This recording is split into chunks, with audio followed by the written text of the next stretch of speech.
আসসালামু আলাইকুম, welcome back to my channel. কেমন আছেন সবাই? আশা করছি ভালো।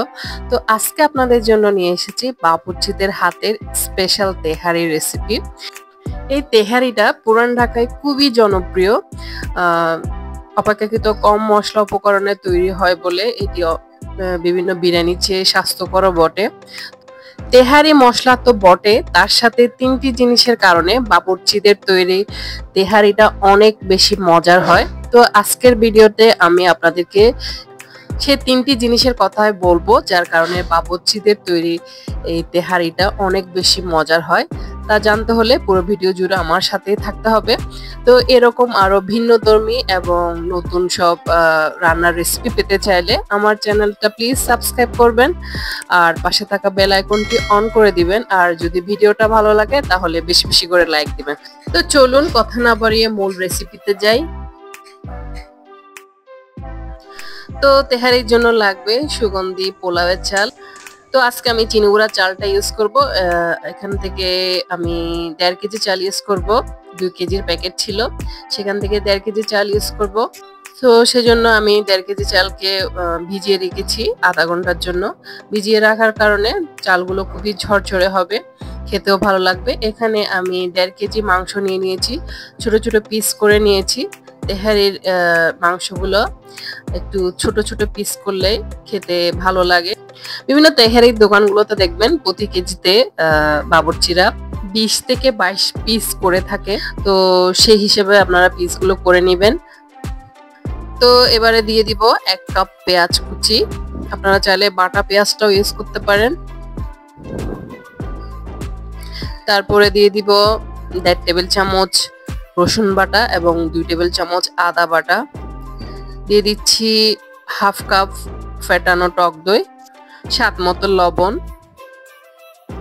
এবং তেহারি মশলা হিসেবে আমি এই মশলাটা ইউজ করব। এখানে রয়েছে জিরা, চিকন জিরা, মিষ্টি জিরা, তারপর রয়েছে তেজপাতা, এই যে দেখুন তেজপাতা রয়েছে, তারপর কালো গোলমরিচ, এলাচ, আরও রয়েছে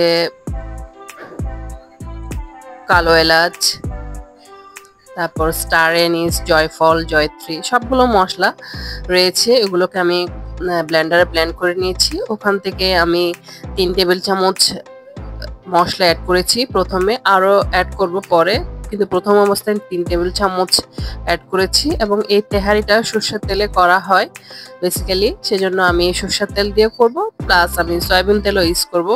2 কাপ তেল ইউজ করেছি, 1 কাপ সরিষার তেল এবং 1 কাপ সয়াবিন তেল। এবারে সবগুলো মশলা উপকরণকে আমি হাত দিয়ে খুব ভালোভাবে মাংসের সাথে মাখিয়ে নিচ্ছি, যাতে মাংসের সাথে সবগুলো মশলা উপকরণ খুব ভালোভাবে মিশতে পারে। এবং মেরিনেট করব আমি এখানে, মেরিনেশনের জন্য রেখে দেব 10 মিনিটের জন্য। এবং উপর থেকে কিছু হালকা আস্ত মশলা দিয়ে দিলাম এবং 10 মিনিট পর আমি চুলাকে অন করে মাংসগুলো রান্নার জন্য বসিয়ে দিব। এর কিছু সময় পর, কিছুক্ষণ রান্না হওয়ার পর আমি ঢাকনাটা তুলে মাংসগুলোকে খুব ভালোভাবে নেড়ে নিচ্ছি এবং মাংস থেকে অনেকটাই পানি ছেড়ে দিয়েছে। এবারে এই পর্যায়ে দিয়ে দিব আমি অল্প কিছু পরিমাণে জয়ত্রী। বাবুর্চিরা তেহারি রান্নায় এই জয়ত্রীটা একটু বেশি পরিমাণে ইউজ করে ফ্লেভারের জন্য। এই যে আমি আগেই বলেছিলাম বাবুর্চিদের রান্নাকৃত তেহারিটা কেন এত বেশি মজা হয়, এই কারণেই। তো আরো 2টা জিনিস আছে, তা আমি ভিডিওর মাঝখানে আপনাদের সাথে শেয়ার করব। তো এবারে দিয়ে দিলাম 7-8টা কাঁচামরিচ, দিয়ে আবারও খুব ভালোভাবে নেড়ে নিচ্ছি। আমি এক্সট্রা কোনো পানি ইউজ করব না, ওই পানিতেই মাংসগুলো সিদ্ধ করে নেব। আমি পুরোপুরিভাবে মাংসগুলো সিদ্ধ করে নিব, 70-80% মতো সিদ্ধ করব না, কারণ 70-80% মতো সিদ্ধ করলেও মাংস পুরোপুরি সিদ্ধ না হওয়ার কারণে তেহারি রান্নার পর কিছু সময় পর মাংসগুলো শক্ত হয়ে যায়। সেজন্য চেষ্টা করবেন মাংসগুলো পারফেক্টলি সিদ্ধ করার জন্য। এবারে আমি যে আগে থেকে পানি ছড়ানো চালগুলা, চিনিগুড়া চালগুলা এখানে দিয়ে দিব।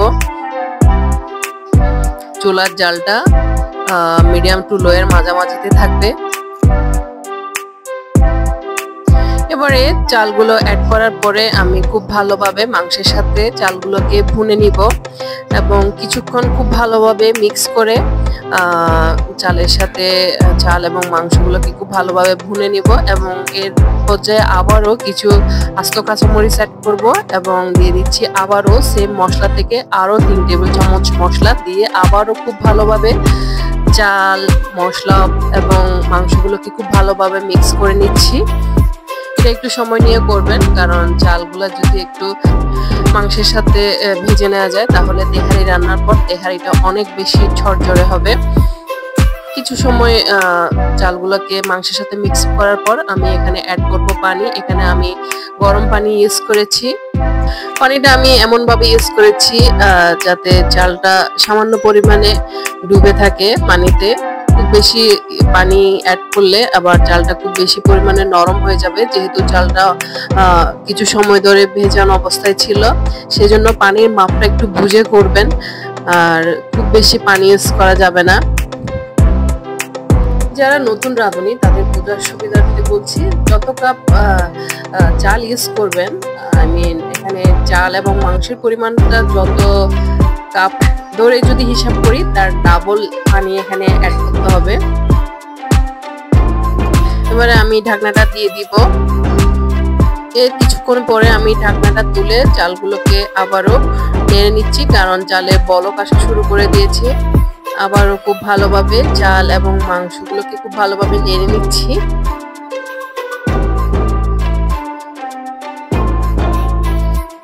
সামান্য অল্প লবণ ইউজ করেছি। আবারও ঢাকনাটা দিয়ে দিলাম। এই পর্যায়ে এসে আমি ফ্লেভারের জন্য অল্প কিছু পরিমাণে কেওড়া জল দিয়ে দিলাম। আপনারা চাইলে গোলাপ জল ইউজ করতে পারেন। আবারও খুব ভালোভাবে নেড়ে নিচ্ছি।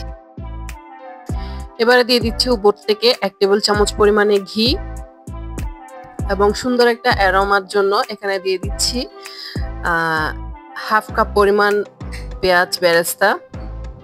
এবার মূল টাইটেলে আসি, কেন বাবুর্চিতে তৈরিকৃত তেহারি অনেক বেশি মজার। কারণ 3টা জিনিসের কারণে। প্রথমত হচ্ছে জয়ত্রী যে মশলাটা থাকে সেটার কারণে। দ্বিতীয় নাম্বারটা হচ্ছে পেঁয়াজ বেরেস্তা এবং থার্ড নাম্বারটা হচ্ছে ঘি। আপনারা এই 3টা জিনিস যদি প্রপারলি ভাবে ইউজ করতে পারেন তাহলে আপনাদের তেহারিটা হবে অনেক বেশি মজাদার, একদম বাবুর্চিদের মতোই। তো আমার তেহারিটা অলমোস্ট 80% মতো হয়ে গিয়েছে। এবার আমি দমে বসিয়ে দিব চুলায়। চুলার জালটা একদম লোতে করে নিচের দিকে একটা তাওয়া দিয়ে আমি দমে বসিয়ে দিব। দমে বসিয়ে দেওয়ার কিছুক্ষণ পরে আমি ঢাকনাটা তুলে উপরের চালগুলোকে নিচে এবং নিচের চালগুলোকে উপরে করে দিচ্ছি এবং এই যে দেখুন সাইড দিয়ে এভাবে কাঠি দিয়ে আমি এক সাইডে করে দিচ্ছি। সবগুলো চালকে এক জায়গায় স্তূপ করে দিচ্ছি যাতে চুলার হিটটা ইউনিফর্মলি সব জায়গায় পড়ে। এবার একটা পলিথিন ব্যাগ উপরে দিয়ে ঢাকনাটা দিয়ে দিলাম। এই তেহারিটা আজকে আমি রায়তা দিয়ে সার্ভ করব। তো আমার তেহারিটা ডান। এবারে একটি সার্ভিং বোলে আমি সার্ভ করে নিচ্ছি। এই যে দেখুন দেখতে কতটা সুন্দর হয়েছে এবং মাংসগুলো পারফেক্টলি ভাবে সিদ্ধ হয়েছে। খেতেও কিন্তু অনেক বেশি মজাদার হয়েছিল। আশা করছি আমার আজকের রেসিপিটা আপনাদের ভালো লেগেছে। ভালো লেগে থাকলে এই বাবুর্চি স্টাইলে পুরান ঢাকার স্পেশাল তেহারিটা বাসায় তৈরি করার জন্য রিকোয়েস্ট রইল। আর আজকে পর্যন্তই, দেখা হবে অন্য আরেকদিন অন্য কোনো নতুন রেসিপির সাথে। ততক্ষণ পর্যন্ত ভালো থাকবেন, সুস্থ থাকবেন। আল্লাহ হাফেজ।